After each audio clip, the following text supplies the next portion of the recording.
हर हर महादेव, देवों के देव महादेव के चरण में प्रणाम करता हूँ।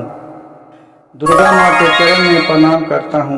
सरस्वती माँ के चरण में प्रणाम करता हूँ। गणेश भगवान के चरण में प्रणाम करता हूँ। गुरु भाई गुरु बहनों के चरणों में प्रणाम करता हूँ। गुरु भाई गुरु बहन, एक गांव में एक पति और पत्नी दोनों बहुत ही सुख और शांति से रहती थी। जहां भी जाती थी, पत्नी के बिना पति एक दिन भी नहीं रह पाता था। इतना दोनों में प्यार बढ़ गया था। दिन भर भले पति काम करके आते थे, लेकिन पत्नी के बाद एक नज़र जरूर शाम में नहीं देखते थे तो उसको चैन नहीं आते थे। भोलेनाथ की कृपा इस सभी को ऐसा प्यार दुलार आशीर्वाद भोलेनाथ दें। तो देखिए गुरु भाई गुरु बहन, हर घर में कभी न कभी तो किसी बात न किसी बात के लिए लड़ाई झगड़ा हो ही जाता है। उसी तरह कुछ समय बीता, उसके एक दो बाल बच्चे हो गए। अब जब बच्चे हो गए तो पति को वो अपने औरत पत्नी उसकी बोल रही है, उसकी जो नाम थी चमेली, चमेली बोल रहे हैं अपने पति से, ये जी लीजिए बाबू के पकड़िए, तभी तो मैं खाना बनाऊंगी, तभी तो खाना खिलाऊंगी। कहा कि ठीक है। बेचारा छोटे बालक के तो सभी को आजकल गुरु भाई गुरु बहन देखिए कि सभी छोटे बच्चे को लाड दुलार प्यार सब कोई करता है। वो अपने लेते थे और नहीं लेती तो बेचारी क्या करती सुनैना। वो भी बच्चे के लेके छोटे थे तो कैसे करती, अपने बच्चे को खिलाता था और सुनैना अपना खाना बनाते थे और घर के काम काज करते थे। इसी तरह दिन पर दिन धीरे धीरे बढ़ते गया। बच्चे 5, 6, 7 साल के हो गए। पढ़ाई लिखाई का टाइम आ गया। बच्चे को स्कूल में एडमिशन करवा दिए, नाम करवा दिए, पढ़ने लिखने लगे। अब लोग गांव घर के लोग देखा कि इन दोनों में तो बहुत लग रहा है कि प्रेम रहता है।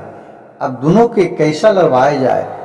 देखिए गुरु भाई गुरु बहन, कुटनी तो हर घर में, किसी को भी हर जगह देखिए तो कोई अगर अच्छा तरह रह रहा है तो दूसरे को देख के उसकी अच्छाई की जगह पर उसको दुख होता है कि कैसे अच्छा तरह रह रहा है, इसको कैसे ने दोनों को बहका दिया जाए, दोनों के आपस में लड़वा दिया जाए।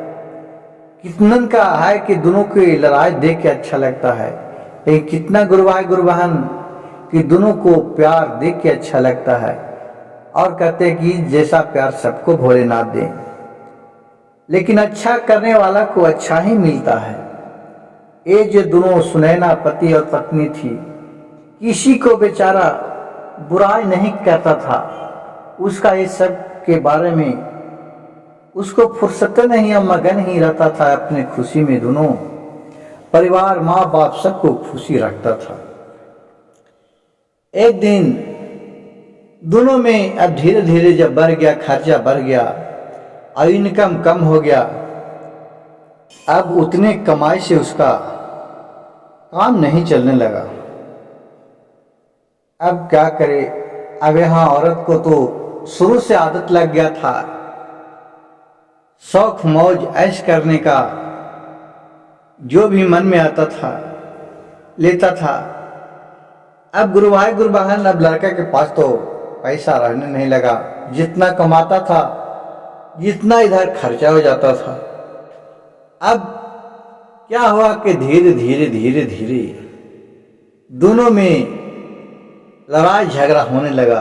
अब कोई बात कहे औरत की, नहीं हमें लेना है ये चीज तो आज ही लेना है, कल ही लेना है, मनो जिद पे अड़ जाती थी।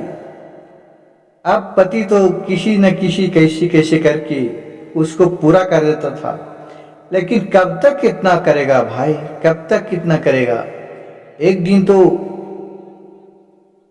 उसको सामना नहीं पड़ेगा। उसी तरह है गुरु भाई, उसका पति एक दिन कहा कि अभी पैसा नहीं है, रुक जा, मैं 10 दिन के बाद लाऊंगा। नहीं, 10 दिन के बाद नहीं, आज हमको जाना है अपने बहन की यहाँ, हमको 1000 रुपया चाहिए। नहीं तो ठीक बात नहीं। उसी बात को लेकर धीरे धीरे दोनों में लड़ाई झगड़ा होने लगा दिन पर दिन, लेकिन इससे प्यार नहीं घटा, दोनों का प्यार वहीं को वहीं रहा। फिर देखिए क्या होता है। अब उस सुनैना थी जो कही चलो अब कम से कम अपने पति से एक बार परीक्षा लेते हैं कि मेरा पति कितना हमको मानते हैं।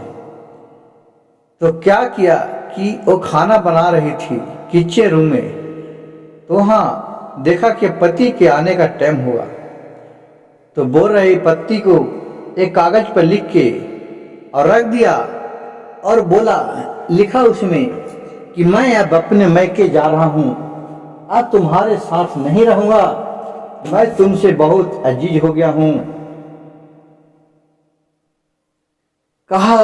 अब वहां से उसका पति आया दरवाजा से अंदर, तो चिट्ठी पढ़ा तो लिखा था, मैं तुम्हारे साथ अब नहीं रहूंगा, तुम हमसे बहुत लड़ाई झगड़ा करते रहता है, मैं अब तुम्हें छोड़ के जा रहा हूं, मैं अपने मैके, अब मैं नहीं आऊंगा। इतना जब वो पति देखा सुना, देख पढ़ा तो इधर उधर ताका तो देख रहा है कि मेरा बीवी है जो वहां नुका हुआ है।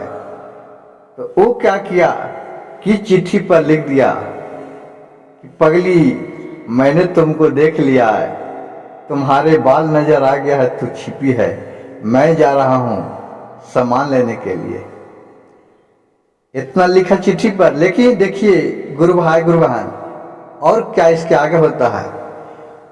वो फोन पर फोन किया और अपने दोस्त को कहा, दोस्त मेरे पत्नी तो आज घर छोड़ के चली गया, मैं बहुत खुश हूं, इससे बहुत खुश हूं, रोज रोज लड़ाई झगड़ा करते रहती थी, ठीक ही हुआ अब चल गया, यार तो मैं आजाद हूं, चलो अब हम दोनों चलते हैं हिसुआ बाजार घूमने के लिए, वहीं दोनों दारू पिएंगे, मस्त रहेंगे। और कह के घर से चला गया। पत्नी तो वहां से पूरा सुना, पूरा तलमलते आया, खिसियते, आंख लाल लाल करते, और उस चिट्ठी को देखा तो नीचे लिखा हुआ था क्या, अरे पगली, मैं तो तुम्हें देख लिया हूं, तुम अनुकायल थी, तुम्हारे बाल नजर आ गया था, मैं जा रहा हूं सब्जी लाने के लिए। इतना देखा पढ़ के तो पत्नी खुशी से झूम उठा।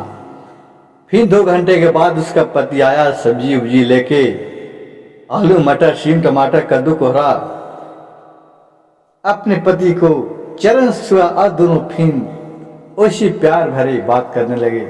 गुरु भाई गुरु बहन, इस कहानी से हमें सीख मिलते हैं कि दूसरा को बहकावा में आके नहीं बहकना चाहिए, और जिस तरह घर का स्थिति है उसी स्थिति को दोनों अपना समझ के गुजर बसर करना चाहिए। मेरी कहानी कथा अच्छा लगे तो कृपया मेरे कमेंट बॉक्स शिव भक्त सविता चैनल को एक लाइक सब्सक्राइब शेयर जरूर कीजिएगा। हर हर महादेव, घर घर महादेव।